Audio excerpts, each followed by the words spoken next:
माननीय सदस्यगण, सभी का नमस्कार।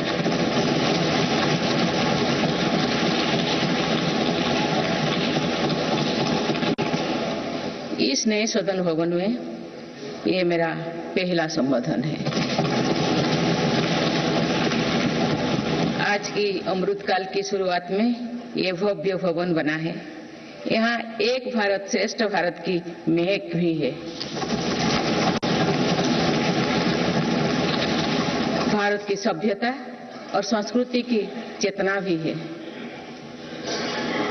इसमें हमारी लोकतांत्रिक और संसदीय परंपराओं के सम्मान का प्रण भी है। साथ ही 21वीं सदी के नए भारत के लिए नई परंपराओं के निर्माण का संकल्प भी है। मुझे पूरा विश्वास है कि इस नए भवन में नीतियों पर सार्थक संवाद होगा। ऐसी नीतियां जो आजादी के अमृतकाल में विकसित भारत का निर्माण करेगी। मैं आप सभी को अपनी शुभकामनाएं देती हूं। माननीय सदस्यगण, ये हमारे संविधान के लागू होने का भी 75वां वर्षगांठ है।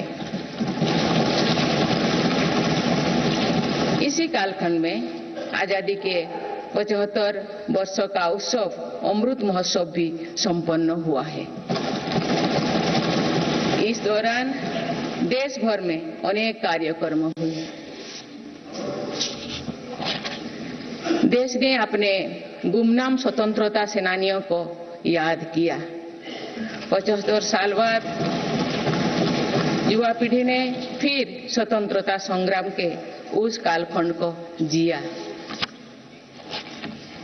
इस उत्सव के दौरान मेरी माटी मेरा देश अभियान के तहत देश भर के हर गांव की मिट्टी के साथ अमृत कलश दिल्ली लाया गया। 2 लाख से ज्यादा शिला फलकों स्थापित किए गए। 3 करोड़ से ज्यादा लोगों ने 5 प्राणों की शपथ ली। 70,000 से ज्यादा अमृत सरोवर बने। 2 लाख से ज्यादा अमृत वाटिकाओं का निर्माण हुआ। 2 करोड़ से ज्यादा पेड़ पौधे लगाया गया। 16 करोड़ से ज्यादा लोगों ने तिरंगा के साथ सेल्फी अपलोड की।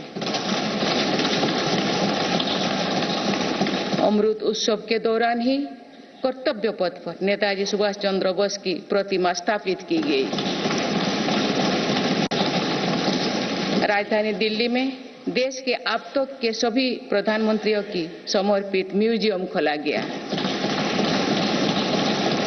शांति निकेतन और होयबला मंदिर वर्ल्ड हेरिटेज लिस्ट में शामिल हुई। साहिबजादों की याद में वीरवाल दिवस घोषित हुआ। भगवान बिरसा मुंडा के जन्म दिवस को जनजातीय गौरव दिवस घोषित किया गया। विभाजन की विभीषिका को याद करते हुए 14 अगस्त को विभाजन विभीषिका स्मृति दिवस घोषित किया गया। माननीय सदस्यगण, बीता वर्ष भारत के लिए ऐतिहासिक उपलब्धियों से भरा रहा है। इस दौरान देशवासियों का गौरव बढ़ाने वाले अनेक पल आए। दुनिया में गंभीर संकटों के बीच भारत सबसे तेजी से विकसित होती बड़ी अर्थव्यवस्था बना। लगातार 2 क्वार्टर से भारत की विकास दर 7.5% से ऊपर रही है। भारत चंद्रमा के दक्षिण ध्रुव पर झंडा फहराने वाला पहला देश बना। भारत ने सफलता के साथ आदित्य मिशन लॉन्च किया। धरती से 15 लाख किलोमीटर दूर अपनी सैटेलाइट पहुंचाई। ऐतिहासिक G20 सम्मेलन के सफलता ने पूरे विश्व में भारत की भूमिका को सशक्त किया। भारत ने एशियाई खेलों में पहली बार 100 से अधिक मेडल जीते। पारा एशियाई खेलों में भी 100 से अधिक मेडल जीते। भारत को अपना सबसे बड़ा समुद्री पुल अटल सेतु मिला। भारत को अपनी पहली नमो भारत ट्रेन तथा पहली अमृत भारत ट्रेन मिली। भारत दुनिया से सबसे तेजी से 5G रोल आउट करने वाला देश बना। भारतीय एयरलाइंस कंपनी ने दुनिया की सबसे बड़ी एयरक्राफ्ट डील की। पिछले साल ही मेरी सरकार ने मिशन मोड में लाखों युवाओं की सरकारी नौकरी दी है।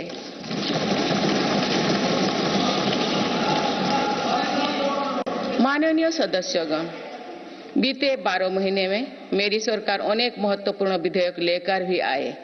ये विधेयक आप सभी संसद सदस्यों के सहयोग से आज कानून बन चुके हैं। ये ऐसे कानून हैं जो विकसित भारत के संकल्पों की सिद्धि का मजबूत आधार है।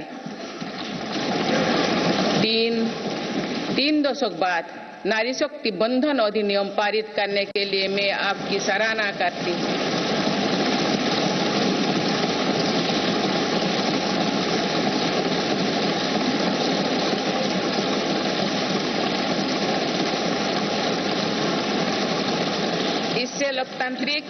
इससे लोकसभा और विधानसभा के महिलाओं की ज्यादा भागीदारी सुनिश्चित हुई है। ये वुमेन लीड डेवलपमेंट के मेरी सरकार के संकल्प को मजबूत करता है। रिफॉर्म, परफॉर्म और ट्रांसफॉर्म के अपने कमिटमेंट को मेरी सरकार ने लगातार जारी रखा है। गुलामी के कालखंड में प्रेरित क्रिमिनल जस्टिस सिस्टम अब इतिहास हो गया है। आप दंड को नहीं अपितु न्याय को प्राथमिकता है। न्याय सर्वोपरि के सिद्धांतों पर नई न्याय संहिता देश को मिली है। डिजिटल पर्सनल डेटा प्रोटेक्शन अधिनियम से डिजिटल स्पेस और सुरक्षित होने वाला है। अनुसंधान नेशनल रिसर्च फाउंडेशन अधिनियम से देश में रिसर्च और इनोवेशन को बल मिलेगा। जम्मू और कश्मीर आरक्षण कानून से वहां भी जनजातीय समुदाय को प्रतिनिधित्व का अधिकार मिलेगा। इस दौरान सेंट्रल यूनिवर्सिटी कानून में भी संशोधन किया गया। इससे तेलंगाना में सरोक का सेंट्रल ट्राइबल यूनिवर्सिटी बनने का रास्ता सुगम हुआ। पिछले वर्ष 76 अन्य पुराने कानून को भी हटाया गया है। मेरी सरकार परीक्षाओं में होने वाली गड़बड़ी को लेकर युवाओं की चिंता से अवगत है। इसीलिए ऐसे गलत तरीके को सख्ती के लिए नया कानून बनाने का निर्णय लिया है।